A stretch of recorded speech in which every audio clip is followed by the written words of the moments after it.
Okay, well, so you'll have a chance, I'll give you this help sign, you'll sign your copy, okay?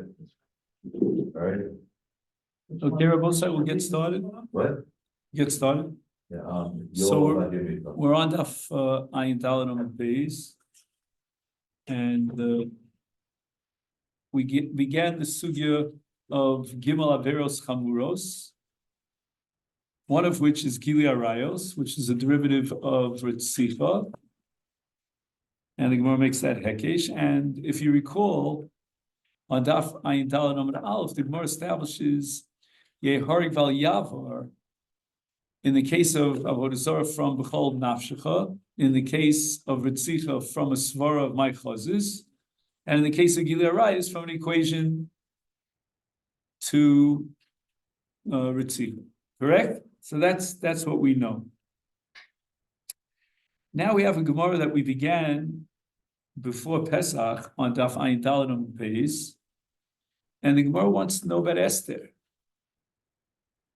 Now, I'm going to write the Gemara in a way that it doesn't appear, because since we're in the dark, you won't know whether I'm fooling you or not. So, Esther, Gili Arayos, but that's not what the Gemara says. So I have to be honest with you. I would like to rewrite the Gemara. You know, it's like in the latest thing in Tanakh is they're creating new stories in Tanakh. You heard about this? They write books where they create a new story in Tanakh that never happened. But so we'll create a new Gemara that never existed. And the Gemara is objecting that Esther is Gili Arayos. Yeah, I wouldn't be offended if they read the books that already existed. That's my view. Right. Yeah, it'd be nice if we.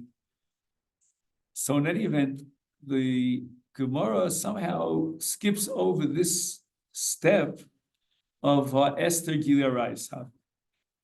Instead, here's Yechiel.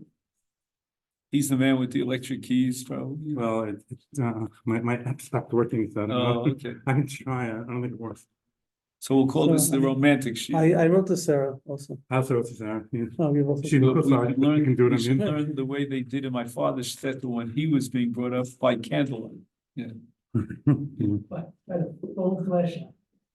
So Yechiel, so far what you missed is that the Gemara is objecting about Esther, that she had a relationship with Achashverosh because it was Farhes. Rashi says it was public knowledge. Mhm. And the Rishonim want to know, why did the Gemara skip a step? Why did the Gemara not object on the level of Gili Arayos? And this depends upon the famous machlokas as to whether Esther was married to Mordechai. So one way of explaining our Gemara as to why the Gemara skipped over the step of Gili Arayos is simply to say that the Gemara holds like that shita, that when it says Vayikach lo lebayis, it doesn't mean lebas, it doesn't mean lebayis, and he wasn't married. So she was not an Ashes Ish, and therefore that's not called Gili Arayos.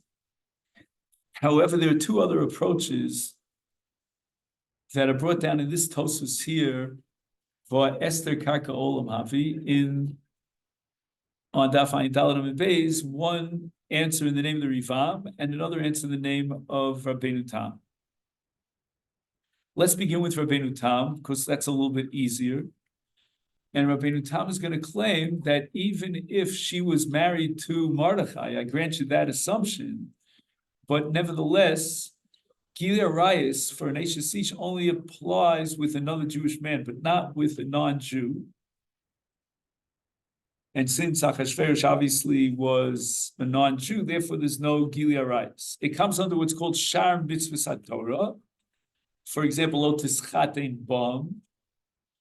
But it's not Gili Arayos. That's Rabbeinu Tam Shita. He quotes a pasuk of Zirmas, Susim, Zirmosam. Is Rabbeinu Tam? This is Rabbeinu Tam. It's not the Rebbe. We didn't get to the Ribami. Now Rabbeinu Tam goes So out. even though Achashverosh is bound by either Artrad as six when children of Noah, he's saying Even that the goy- Yeah, we don't have a problem with Achashverosh. I know, but Achashverosh still has a mitzvah of No, either. אנחנו לא חייבים להצדיק את אחשוורוש. No, I'm just.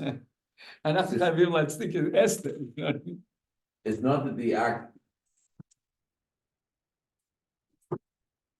So you want to know under the laws of Ben Noach, would it come under Gilia Rice. It should come under Gila, right? Right, because Zir Masusim Zir Mosam is only gonna teach you about the relationship of a guy with a So for a Jew. boy and a non, Right. from his point of view, there is Gila, Right. but it's a strange little, that's what I'm trying, like, visualize. Right. Jew with Jew, Gila, right? Goy with Jew, Goy. With Gila, either Goy with Goy, also Gila, right? guy Goy with with Jew, Jew. also with the Jew, Gilia it won't Rice. just for the Goy, but not Right. for the Right, excellent. Jew. Now, but that wouldn't apply for a Jewish male and a non-Jewish female. Same thing. The Same Torah thing? should apply, same thing. But the only problem is that we don't recognize the marriage. We don't reckon, okay. And again, it's complicated because we do recognize the marriage for certain dinim, but not to upgrade it to the status of Gilearis. Okay, so getting back to Rabbeinu Tam. So Rabbeinu Tam is going to argue that the reason why the Gemara never raised the problem of Esther Gilearis is simply because There isn't. having a relationship with a guy would not constitute Gilearis. It comes under Shari Surim, and the question is B'far Hesi, because as we discussed at great length, the Gemara establishes here on Dafayin Daled Amud Aleph that in the case of Farhesia, you have to give up your life, even on Shar Mitzvahs. And that was the Gemara's question of Esther Farhesia. Now, Rabbeinu Tam goes out on a limb, and he claims that if a Jewish woman would have a relationship with a non-Jewish man, even though she's an Ashes Ish, if that non-Jewish Boel would be Misgayer, then I'm going to say it in a dramatic way, Rabbeinu Tam would be Mesader Kiddushin if the first husband, meaning the Jewish husband, gave a get, and she wants to marry this guy who now became a convert. And Rabbeinu Tam says that the halacha of that we derive in the Gemara and Sota from the fact that the Torah repeats the word tu. Correct, excellent. Asur lebal and Esur leboel, and she now has no Isur to the Boel, and the reason she doesn't have an Isur to the Boel is because his Be'ilah is not a Be'ilah, because Zir Masusim Zir Masum. And the Rivam attacks Rabbeinu Tam because he's going to prove from two different sugyas that as far as Echad Lebal is concerned, she's Asura Lebaila. Now, Even though it's a guy. even though it's a guy. Even the boil with a guy. Correct.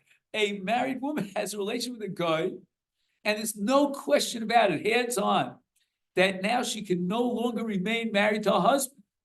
And again, I'm not talking about a Kohen. If a husband was a Kohen, that's a whole different story, because any Be'ilah of an Eved V'Yakum Abal Bas Yisrael makes her into a Zona, and therefore she can't be married to a Kohen. But we're talking about a woman who's married to Yisrael. And the Gemara is going to establish without a question that she can no longer resume her relationship with her Jewish husband because of the principle of Sota. Now, that seems to elevate the Be'ilah to a status of Gilia Rayas. Sorry, I think it's voluntary. With a coin, it doesn't make a difference if it's voluntary. Saying if a guy rapes Correct. Here we're talking every part of our sugya today is voluntary, because Right. Esther had that relationship, and Right. and she could have refused. you can't construe it as compelling mouthfuls as something Well, that's been we're going to see a svara in the Ramban and other Rishonim that would be relevant to what you're saying, but it's not really relevant now, because at this particular juncture in the sugya, we're talking about something entirely different here. We're talking about a case of a Jewish married woman who's married to Yisrael, because again, our sugya, according to the Rishonim, assumes that Esther was married to Mordechai, and then she submits herself to a relationship with Achashverosh. Right. And it's no doubt in anyone's mind that she can no longer resume her relationship with Mordechai. And therefore the question is, we have a principle of Echad Lebal, Echad Leboel. And assuming they're connected. And if we assume they're Hava Hatalia, it's one package deal, then Rabbeinu Tam is going to have to admit that she's Asura on the Boel. Because if she's Asura Lebal, she has to be Asura on the Boel. People in the Maharik, Right, excellent. So now, the Rivam offers another answer to this question. Why is it again that the Gemara doesn't raise the objection that Esther is Gilead Arayos? Now, to understand the Rivam, we have to introduce the principle of what? Karka Olam. Now, loosely translated into English, we would call it passivity. And the Rivam is going to assume that there's no Gilead Arayos here because she didn't actively do a Maisa Bia of Gilead Arayos. The Be'ila was B'Shev V'Altas. Now, mark the following point. It's not that the Rivam is saying that a married woman is allowed to have a relation with another man and she's off the hook because she's Karka Olam. That's impossible. But, says the Rivam, that would remove the issue of Gilead Arayos, meaning of the Avera Chamura for which he would have to give up a life. So if she has relations, there's adultery, but it's not Gilead Arayos. And married woman has relations It's not with Yerud Vayava. another man, It's has not- committed, is a noefet. She gets killed, Right. but she hasn't done the Gilead Arayos. It's not Yerud Vayava. And Yaakov, so, all right. you're implying the following question. I want to even give it more teeth. Because the Gemara says in Masechet Bava Kama on Daf Lamed Beis that when it says in the pasuk, which we will read in the midst of the Shabbos, it says "V'nichrasu adafashos ha'osos," and the Gemara says that the extra word ha'osos is to include the woman, and not only to include the woman, but the Torah seems to give the woman who submits herself to adultery, as you call it, the status of osos, which would mean that in Gilead Arayos, the whole concept of Shev V'Altas, of Karka Olam, should be totally irrelevant. Right, but Because the so Torah is saying active. She's actively Osa. it's considered active. Do you follow? Mhm. Again, we're not talking about a rape situation, but if she submits herself willingly to such an adultery, that's called osos. And she's going to get the same punishment as the Boel, even though she's Karka Olam. So that's one problem with the Rivam. Now we have another problem with the Rivam. And that problem is a result of the following question. Well, the answer to the following question. Where did the Rivam get this Karka Olam from? Did he invent it? It's right here. Okay, so if you have a flashlight, it's right here. If you don't have a flashlight, then it's You borrow one. no, I'm not going to borrow it. You can lend it to somebody else. But the Gemara is going to say the following: For Esther, b'farhesia, and the Gemara is going to offer two answers to the question as to why Yehar Gal Yavra doesn't apply here in the case of Esther, even though it was farhesia. The first answer is who? Abai, correct? You check me out. I can't check myself. Abai is going to say Karka Olam, correct? Yeah. Torah Um, Shabbat. Excellent. And what does Rava say? He says Hanas Hanas Atzmo. Atzmo Shiny, Shiny. correct? So let's go through the two answers, that of Abai and that of Rava. Abai is going to say that there's no issue of Yehar Gal Yava in the case of Gilead Arayos, meaning even though Esther is married to Mordechai, and even though this action of submitting herself to Achashverosh, which according to the Rivam is Gilead Arayos, but there's no Yehar Gal Yava. Imagine, Rabosa, she is culpable. In the laws of punishment of Onshim, she is considered the Nichrasu Adafash Osos. But and she's Chayv Misa. But as far as the halacha b'farhesia is concerned, we have a new mitigating factor that's going to remove mafkia, the halacha of Yehar Gal Yava. What is that mitigating factor? Hanas Atzmo. Karkol. No, you're up. I'm still Oh, okay, I'm still sorry. trying to square with a bite. Okay, sorry. Why am I trying to square with a bite? Because I want to see where the Rivam came up with this idea of Isha Karka Olam. When the Gemara says above Kama that she's considered Osos and she's culpable for the Maisa. So where did he get this from? The answer is he got it from the Gemara. Because the Gemara says that the halach of Yehud Val Yavra Farhesia with regard to a woman who's married and submits herself to another man, that din of Farhesia to generate a Yehud Val Yavra does not apply because she's Karka Olam. So every woman could say Karka Olam when it's hard by Yavar or something like this. Correct. And that's going to be a discussion of the Rambam. The Rambam, when he speaks about Gili Arayas, he doesn't make any distinction between the Boel and the Nevelis. Where you have And he applies Yard Val Yav. And that's called Stama of the Rambam. Stama in the Rambam is very important because the Rambam in his introduction tells you that you can pass in straight away from his Mishnah Torah. So he's got to qualify. If the Rambam wanted to make a distinction between a man and a woman, so apparently the Rambam is not accepting Karka Olam. But the Gemara, in the name of Abaye, accepts Karka Olam. we pass my growth. I don't know that Rava disagrees with Abaye about Karka Olam. We'll see as we go along. But be that as it may, in the context of Abaye, the Rivam wants to make the following distinction. That the Gemara knew from the get-go that there's no Yehart al Yavar Midin Gili Arayas because Isha Karka Olam. It was so simple. It was so understood me'ela, Svara Pshuta me'elel, that Karka Olam would be a mitigating circumstance with regard to Gili Arayas. The Gemara didn't even raise that question. But the Gemara thought that when it comes to Farhesia, here, the Gemara thought Nahavamina that Karka Olam is not going to be a mitigating factor. That's very difficult because all Abaye says is Esther Karka. It sounds like Abaye is introducing this factor that we didn't know before in the Fasha. I'm saying just reading the Gemara is a little bit difficult. Correct. You're right. That's a little bit of a rough point in the Rivam, but I'm more interested in the conceptual understanding of the Rivam.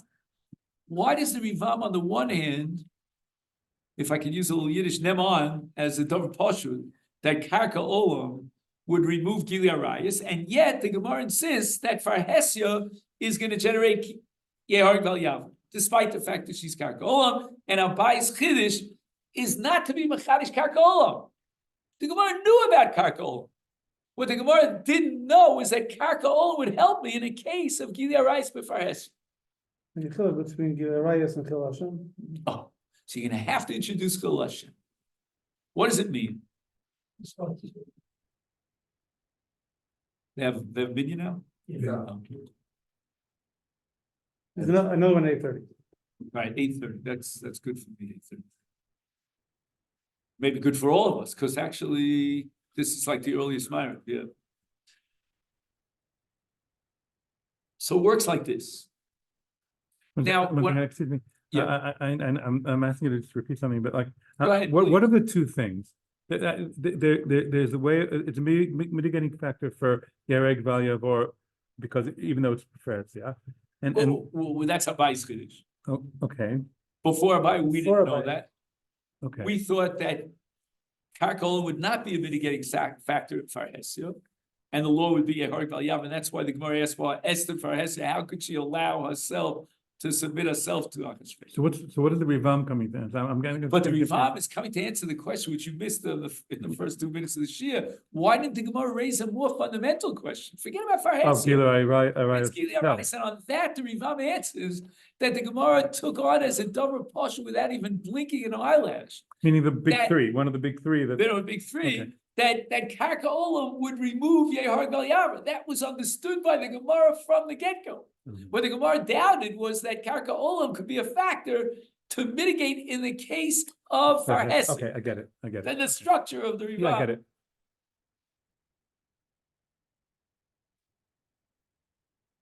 So it comes out like this. There's no question, and you don't have to be Reb Chaim Brisker to understand from the Rivam that there are tzvei dinim. There's one din of Chumas Avera, and that generates, in the case of the three Averes Chamuros, Yarg Val Yavar. And there's another din of Kiddush Hashem, of Farhesia. Whenever you see the word Farhesia, you should always attach it to two possible concepts. Either what we call a Davar Kedusha. Are you familiar with that? Davar Kedusha, like Baruch Hu, Kaddish, Kedusha. And if you have Farhesia, that's considered a Davar Kedusha. Or, alternatively, when you hear the concept of Farhesia, you should automatically bring up on your screen, your mental screen, Kiddush Hashem. Because the halach of Kiddush Hashem, which applies to any aver in the Torah if it's done, b'farhesia. So Farhesia, as Kiddush Hashem, engenders Yehar Gal Yav. Sorry, this is Well, wouldn't that work also? Yeah, everybody see the Tzvei Dinim? Ari. Wouldn't that work also by Avodah Zarah with the, in the famous story by Hanukkah where he dropped his ring and said, you pick up the ring, so you're not really doing the Avodah Zarah, you just bend down to pick up the ring, and so it was also maybe not a bit far, as far as Avodah Zarah. I mean, in theory, if you drop something in front of Avodah Zarah, you're allowed to bend down and pick it up. So I'm not sure what you have in mind. There's a whole sugi called Oved Me'avo Me'yiru. In other words, Avodah Zarah as a Avera Chamur that generates Yehar Gal Yav or even B'tzina, that is conditional on the fact that a person accepted the divine nature of an idol. No, but that's what I said. But if you're just bowing down to pick up a ring, Because of Farhesia that everybody in the court would see him bend down to the Avodah Zarah, that's why he didn't bend down. He wasn't gonna bend down, for the, I don't think that has to do with Farhesia. I think what we're saying is that Avodah Zarah is Machayev Yehar Gal Yavar even B'tzina. The question is this Avodah Zarah? That's the fundamental. Avodah Zarah is one intention as opposed to. It's in the mind. In other words, whether the idol was there or not, he would have bent down to pick up the ring. He wasn't interested, or the little baby, I should say, right, wasn't interested in accepting the idol as a divine being and bowing out of avoda, out of service. Okay, but again, Rabbi's like, let's see if we can linchot. How do you say to let's land ourselves here Stick with kilo arrows. because otherwise, Just for a second, sorry, yeah, is sinner converted into Farhesia, is that how it works? basically, I mean, conceptually, I don't know if that's an accurate statement, but certainly la halacha l'maisa, you are right. But here's the question: within the context of these two dinim, or if you want to call them two different machayvim that generate Yehar Gal Yav, why is there a fundamental difference between the two? How do you understand that? Or, to put it another way, why is it that in Gili Arayis, we're going to say that it doesn't matter whether it's B'farhesia or B'tzina, it's going to generate Yehar Gal Yav. Whereas once we jump out of the ring, so to speak, out of the ring of the three Averos Chamuros, and we talk about Shara Averos, here, Yehar Gal Yav depends upon Kiddush Hashem, which means what? Another word for Kiddush Hashem? Farhesia. So Rabbi said, what's the answer to that question? Let's go back to V'chayba. In the case of Avodah Zarah Gila Reish Shvichas Damim, there is no V'chaybahem. Right, before the Torah said V'chaybahem, I would have had to, or somebody would have had to give up his life in order to avoid any Avera, whatever the Avera is. But the Torah is V'chadish V'chaybahem, but there's a cap, there's a limit to V'chaybahem. And the exceptions to V'chaybahem are three Averos Chamuros. Comes along the Rivam, and he says, Karka Olam shining. The Chumras Avera is in some sense, at least as far as Yehar Gal Yavar, lowered by one little niche because of Karka Olam. But that has no bearing on the second Mechayiv. What's the second Mechayiv of Yereg Gal Yavor? Kiddush Hashem Farhesia. That's based on the Chil Hashem, when the spectacle of a person deciding to save their life at the expense of violating the will of God, that creates a Chil Hashem. And the mitzvah of Kiddush Hashem requires Yereg Gal Yavor. That's only because of the Kiddush Hashem of Farhesia. And here claims the Rivam, the Gemara thought before Abaye that Karka Olam is not a factor. What difference does it make whether it's Karka Olam or not? The whole world knows that Esther chose to save her life and submit herself as a Karka Olam to an adulterous relation with Achashverosh, despite the fact that she was married to Mordechai. And therefore the Gemara insists that within the context of Kiddush Hashem Farhesia, there's no difference between Kuvaseh and Shei V'alta. So Karka Olam is not a fact. But when it's the Chumras Havera, then as we said before, the Chumras Havera decreases by that little amount because it's Karka Olam.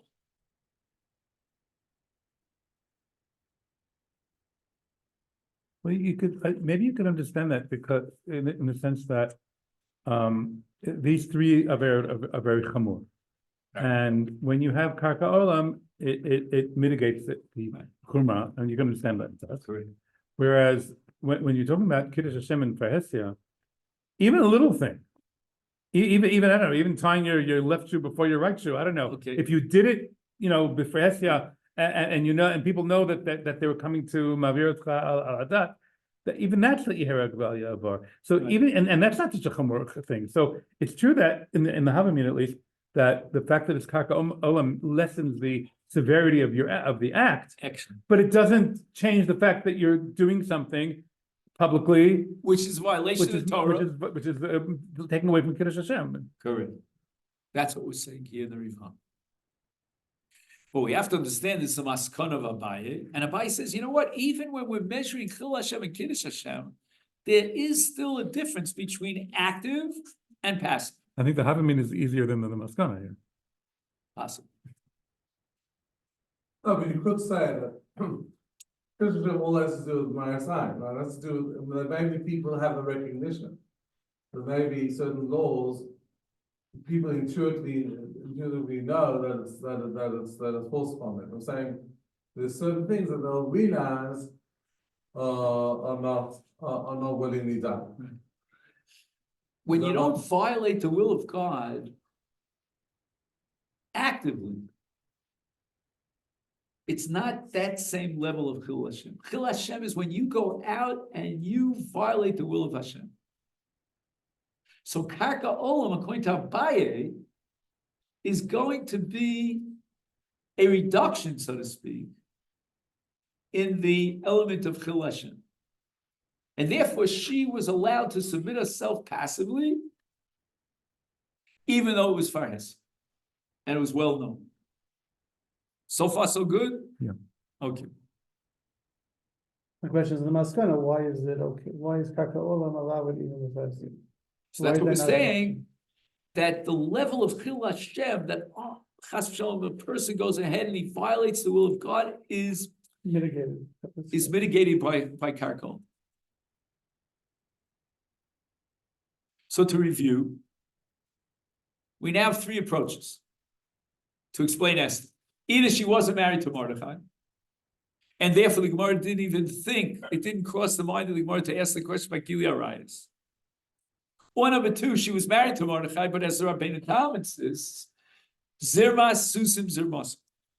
And Rabbeinu Tam is going to have to make a distinction in Echel Baal and Echel Boel, that even though the guy will generate an Isser on the Baal, but he will not generate an Isser on himself, meaning on the Boel, and that's the case where the Boel was Miskaya. Then we have the third answer of the Rivam, and the Rivam agrees that she was married to Mordechai. The Rivam agrees that this is Gilead Arayos, and he denies Zirma Susim Zirmasa, meaning that the Maisa Bia of a guy is not Gilead Arayos. It is Gilead Arayos. And the principle of Echel Baal and Echel Bo will apply. Why? According to the Rivam, is there no Yeharig al Yavar, why is Esther not guilty of Gili Arayis, so to speak? And the answer is because of Karka Olam. On the other hand, for Farhesia, that's where we need the Chiddush Vabaye, that Karka Olam is a mitigating circumstance even in Farhes. That's what we have until now. The Rambam in Perek Hey Milchus Yisodei Torah is so sad. And he writes, Kol Beis Yisrael Mitzuvim Lekadis Shmo HaGadol. And when he says Kol Beis Yisrael, whom is he included? Women. The women as well. And then he goes on to say that if a guy comes to be Ma'anes and Eishes Ish, and he threatens her with killing her, the Rambam says, without distinguishing between a case of a Boel, meaning the Jew is the Boel, or a case of the Neveles, he says, Teharig Veltab. Reb Chaim understood from that the Rambam rejected the entire halacha of Yeharig Val Yavar in the case of Karka Olam. And there would be no difference between Karka Olam and an active Gili Arayis. There's no difference between the Boel or the Nevelis. And Karka Olam. You reject both opinions, Could be he rejected a buyer. Why can't the Rambam just rejected a buyer? How does the No, Rambam but no. justify- He's talking about, you're talking about Gilui Arayos. You're not talking about Farhesia now. Correct. Keep in mind that Not Abaye, it's the Rivam. even pre-Abaye, we assume that L'chol Karka hadeos. Olam would remove According Gili to, according Arayis to from both Kiddush Deos, Hashem. according to Rava also. And Rabbeinu Tam Could be using he would held that insist there that was we a mental- differentiate between the bowl of a guy and the bowl of a Jew. The Rambam doesn't make that distinction either. How does he justify Esther? Never mind, Gemaras. The Rambam is what you mean. The Rambam would have to hold that Esther wasn't married to Mordechai, or perhaps he could accept Rabbeinu Tam that there's no Yehard Val Yav in the case of a guy.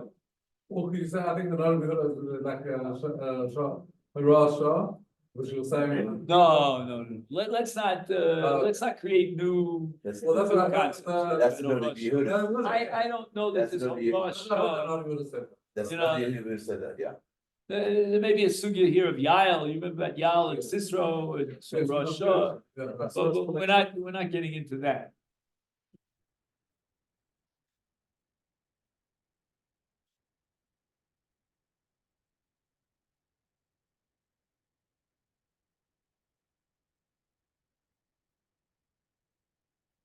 So at this point, in order to explain the Rambam,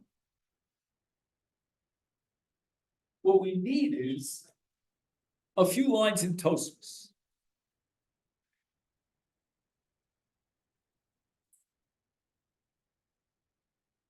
Now, again, in the dark, it might be hard for you to see the Tosfos, right? But let me spoon feed you the Tosfos. Again, it's a long Tosfos, only that part that's relevant to Reb Chaim's understanding of the Rambam. Bo, tikanes. Bo, tsaref itanu. Tavi et ha'or. Okay. Atem shomim. Okay. Says Tosfos. Just want to where briefly the thing. I don't know. David, can you help out here for me, just because I don't have a light here. I know we already. It's good, since we have this bullet start You with see where the lines of Tosfos get a little wider? a little way. Yeah, so if you look like about 3-4 lines into there, hopefully you'll see it. Maybe I'll ask you to read it out loud. So what Tosfos asks is the following. On both sides, from whence do we derive the conclusion that Yehard Val Yavar applies to the Aver of Gili Arayis? From Ritzihu. So Tosfos says the following. L'chora, if the Gemara is applying Yeharig Val Yavar, if the Gemara is applying Karka Olam to Gili Arayis, then we should be applying Karka Olam to Ritzihu. Which would mean the following, says Tosfos. That if the guy says to you, allow yourself to be pushed off a high ledge and you will crush the baby and you will be guilty of Ritzicha, what would be the din? Do you have to give it your life? Do you have to resist? No, Why not? because we pass them. Karka, excellent. So Karka Olam has to apply to both Ritzicha and Gilia Raya. I don't know about his or something. We'll see about Avodah Zarah, but in both those cases.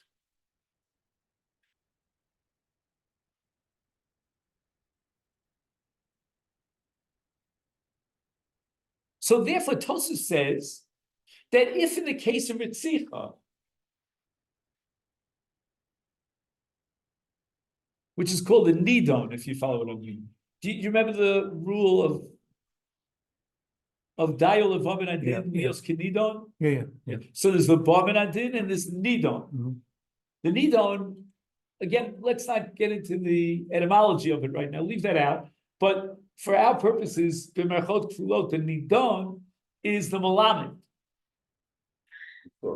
the source from which we derive a conclusion. So the Nidon, in this case, for Yehar Gal Yavar is going to be what? Ritzicha, correct? Because it's from Ritzicha that we're going to derive Gilia Rayis. And now we're going to say that Gilia Rayis in Yehar Gal Yavar can't go beyond the original Nidon, and the original Nidon is Ritzicha. So since in Ritzicha, if they were forcing you to allow yourself to be thrown off the roof, otherwise we'll kill you, the law is that you don't have to give up your life in that case. You can allow yourself without resistance to be thrown off the roof, and the baby will die. And therefore, the same halacha has to apply to Gilia Rayis, which means that we start with Ritzicha as a paradigmic case, that's the Malamed, that's the Nidon, and we derive from Ritzicha that in a case of Karka Olam, namely passivity, you don't have to give up your life. And from then, we're going to derive Gilia Rayis. And if that be the case, we now begin to understand why the Gemara didn't even blink about it according to the Rivam, and assumed from the get-go that in the case of Gilia Rayis, Karka Olam is a mitigating factor, because Gilia Rayis is derived from what? Ritzicha. And in the case of Ritzicha, the paradigmic case, there is Karka Olam as a mitigating circumstance. So how much more so Dayel of Vamin Adin, which would apply to Gilia Rayis. Can anybody read those lines of Tosfos, maybe? If you have, no, without a flashlight, might be dangerous. Accumulated the Mahani time at the Karka Olam. Wait. Third super wide line, Second super wide line again. second super, so first word of the line is, Haka. So a few words into the line. Accumulate. Accumulate the Mahani time the Karka Olam.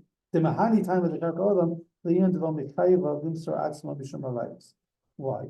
The Merotzach Yofinan, Merotzach Gufek, Imekhaeva Vimsar Atzma, Hani the Kodem Shiyarab Biadai. What he says, Harag Yadayim, that's like what we call Kuvaseh. Yeah. Mhm. אבל איך הדרור במייסר, כגון שמשליך also על התינוק, מסמויך, חס ושלום, מסתברא שאין חייבים שעת, מציון האדרא, מה יחזת דם בדרבוי סום Oh, that's the key line here. Mm. Do you follow? If Ruvain will kill Shimon to save his own life, then he's violating my chazos, because who says that your pikuach nefesh and your v'chai b'hem is more important than his v'chai b'hem? That's called my chazos. But in the case where you're being thrown off the roof, you haven't made a statement in an active way that your life is worth more than the baby's life. We don't know whose blood is worth more, so Shevi Al Tyson. Excellent. Yeah, but does that apply to Gilia Rayis? Because yes, because we learn from That's Asira. Rav Chaim's kasha. Ah. Yechil you machavin to Rav Chaim's kasha. But why not? just give me Yeah, one okay. minute. First of all, Rav Chaim says, I don't understand what Tosfos is talking about. It makes no sense.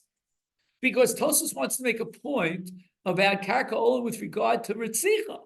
But there is no Ritzicha here. Why? In the case of being thrown off the roof? Because the guy who's If I throwing give it, you a gun right, because the guy who's and you throwing kill it, someone, who's the Rotzeh? You or me? the guy who's the gun. You follow The me? guy who shoots the gun. Guy shoots the gun. I mean, you could say that I was guilty of, what to say, abetting in the crime, whatever it is. And so if I throw you on the baby, I'm the Rosette, right? Correct. So if the guy is gonna throw the man is basically a human cannonball. His weight coming down will crush the baby. But who is actually shooting the cannonball? The guy. It's the guy who throws him off the roof. So Reb Chaim asks, what is Tosfos talking about? This is not a case of Ritzicha. You want to prove to me that there's a Ritzicha which is Shevi Altasa. Where's the Ritzicha of Shevi Altasa? There's a brilliant kasha Reb Chaim. It's not Tzich B'Tzal. So what I have in front of me, Can I- but can I- this I can't wait, read to you wait, without line. Can I just? It's the Chazon Ish. Just to get, I just want to make sure it sense. It almost as if he's saying, he said, so I want to see if I can take his word. Ritzicha by definition is an active act. There is no passive ritzicha. Oh, maybe Well, maybe that's we'll what find one another, Chazon Ish. maybe we'll find another Let's- case. At least the Yeah. understanding of the question Right. is that there is no such thing. Again, I don't know if Reb Chaim would have gone that far. I don't know. I think the I'm- Chazon Ish has a very good point.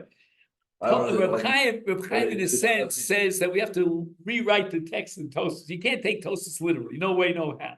Tosfos can't be talking about a Ritzicha in a case where somebody else is the Rotzeh. However, the Chazon Ish points out there is such a thing as passive Ritzicha. And that's based on a Sugi Bava Kama, which is called Isho Mishum Chitza.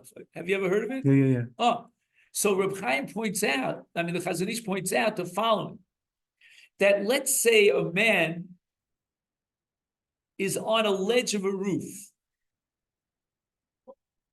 and a Ruach Mitsuya would push him off the roof.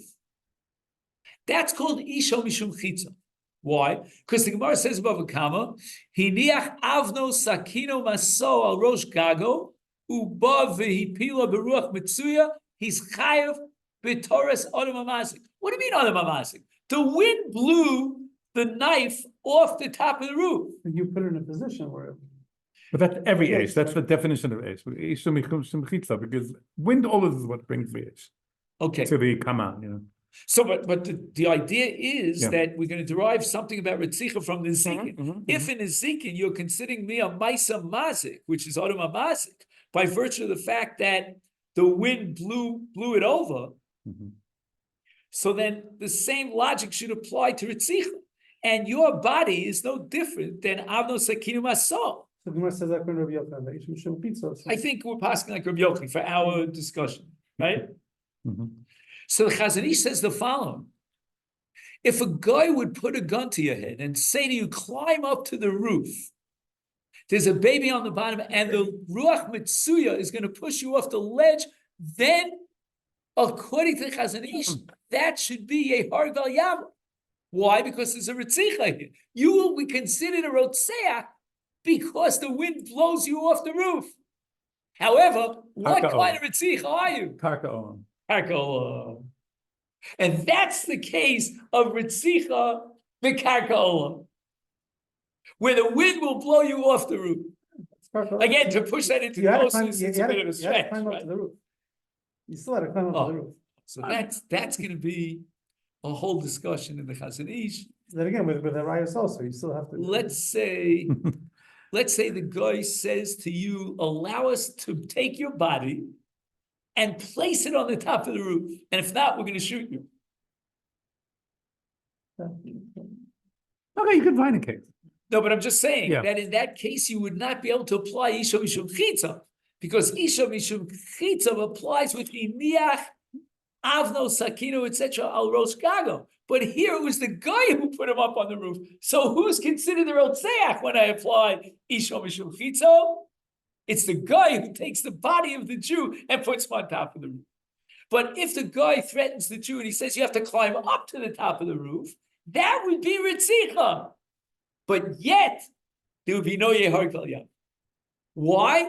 Because when you're standing on the top of the roof and the wind pushes you over, you're a Rotzeach. But there's no Maichazis. The Maichazis falls off. And the Mela, the same logic has to apply to the case of Gilead rice, because Gilead rice is derived from Ritzi. Everybody following me so far? Yeah. And by the way, what we're discussing now has tremendous repercussions in halachic, what they call ethics. Many different cases that'll come up will be debated based on this discussion here between Reb Chaim and Chazish. How are we doing on the clock? We still have 5 minutes? 5 minutes. Okay.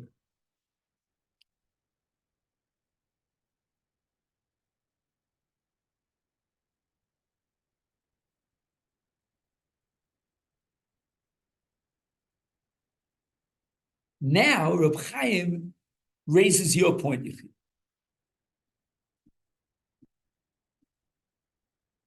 There's something fluky going on here. It's not to be understood with pashtus. You're telling me that a Ritzicha, Shevi Altase is a mitigating factor. I know why, because there's no violation of my chazos.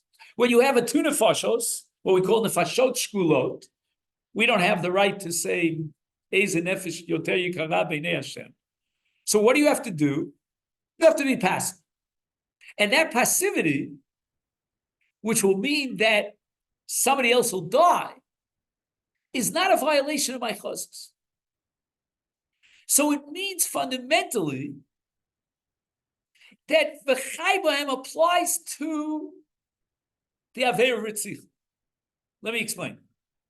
There's a fundamental difference between Avodah Zarah and Ritzicha. In the case of Avodah Zarah, the Torah suspends v'chai b'hem. Under no circumstance whatsoever can you violate Avodah Zarah to save your life and apply v'chai b'hem. You can't, because this Aveira is above v'chai b'hem. Not so in the case of Ritzicha. We have no pasuk that teaches me. There's no source that that we neutralize v'chai b'hem with regard to the Aveira Ritzicha. What we have is a svara. And what's the svara? My chazos. So because of my chazos, at the end of the day, what do you have to do? Nothing. Shevi altas. And therefore, if we go back to the Chazon Ish, you're going to be a rotzeach when the wind blows you off the roof, and yet there's no yehar val yama. You will have violated the Iser of Ritzicha to save your life, and you're allowed to do so because you haven't violated my chazos. You're allowed not to do. What do you say? Or you're allowed to be over as a minister sitters. Okay. Somebody. I got 5 minutes. 5 minutes. We're gonna shoot you in a minute. I'm sorry, guys. I apologize. I know I do this with my high school kids. They get so insulted. Yeah, okay. Rabbosai, listen carefully. We are asking a very fundamental question about Gimel Averis Chamuros. If you were my students, I would force you to write this down. In the case of Gimel Averis Chamuros, what are we saying? Are we saying that there's no v'chai b'hem? The Aver is so chamor that the Torah doesn't want you to apply the principle of v'chai b'hem? Or are we saying something different? And what's the answer? Well, you're saying it depends. I need a tzvei dinim. Well, you're saying it depends. You're saying Depends that on what? in Ritzicha not, because it's a matter of like my chazis or whatever. But in Avodah Zarah? When Avodah Zarah, yes. Yeah. And Avodah Zarah was saying that the Aver Chamura completely neutralizes v'chai b'hem. Yeah. And therefore, in Avodah Zarah, it would make no difference whether you were kuva say or shevi altas. Where does that distinction called Karka Olam apply? Only in Ritzicha, because Ritzicha lends itself to v'chai b'hem. And you could be a rotzech who violated Ritzicha and yet Yavar v'al Yehar. How so? Because the entire entity of Yehar v'al Yavar with regard to Ritzicha is based on my chazis. Where my chazis applies, Yehar v'al Yavar. If my chazis does not apply, you can circumvent it. Then you're allowed to save yourself at the expense of someone else's life. That's the bell of this. Says Reb Chaim, if that be the case, where do I classify Gilead Arayos? Should I classify Gilead Arayos under Avodah Zarah, if you follow me, if Avodah Zarah is my prototype, or under Ritzicha? Well, what's going to be the obvious answer to that question? Probably. No, under No, Avodah no, Zarah. Why? It's more because I'll tell you why. there's no my chazit. Correct. Right, but we learned The, from the the, Sikha. the Torah can't Doesn't be matter, saying but my it's chazes. not the You can't be same. telling me that there's one nefesh against another nefesh. We're talking about Gilead Rice as an Avera versus a nefesh. So it depends on. So it must be, says Depends on Reb the limit. Chaim, your only option is to say that Gilead Rice is a subcategory, so to speak, of Avodah Zarah, in which the Torah is saying the Avera is too chomer and there's no Makayim. And if that be the case, then Shevi Alta should make no But difference. it's like there. And therefore the Rambam leaves out Shevi Alta. Yeah, but why are we denying the fact that Gilres comes from a Sikha? No, but it's not in that svara. It's a general, maybe you learn it once. Okay, so that's a sort of like a technical general thing. It's not in the understanding of it. This all boils down to how to understand the Hekesh, Exactly. right? So some understand the Hekesh as Ein Hekesh L'machza, it's like Xeris HaKosim. Yeah, That's But others understand, and there are many sugis in Shas where we don't apply a Hekesh, because we have a fundamental decision. For example, Hukash Havaya Liyitzir, correct? So Havaya is through Bia, right? The Ishadiknes B'Shlosh Drachim. So you're going to tell me that Bia could be a Gerishin? And you can apply to Gerishin? And I give you many examples of that. So even though we have a Hekesh, there's a limit to how you apply a Hekesh. You know, within a Hekesh, you don't make an absolute equation. So therefore, if I have a Hekesh between Ritzicha and Gilead Rayas, we have to figure out the logic behind that Hekesh. And in the case of Ritzicha, we're saying that it's my chazes. We're not applying my chazes to Gilead Rayas.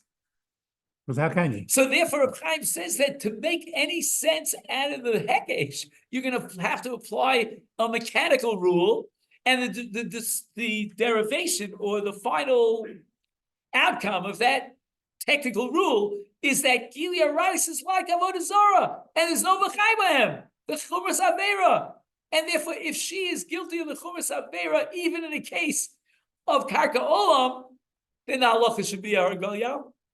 And the Mela, we understand and justify why the Rambam did not accept Karka Olam with regard to Gilead Rice. All right, we'll stop here. Good.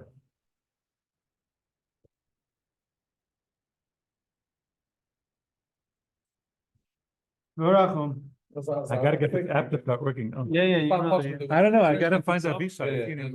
And David, don't forget to take your Yeah, my Mari. question. Okay, I'll just So show there was you. questions that Rav Ashri Yeah. had, about Oh, yeah, about If you don't- saving a child. if you don't, no. Like or- bribing? no, or if you don't arrive somewhere, if you escape from the train, so everyone else in the train will have to be killed.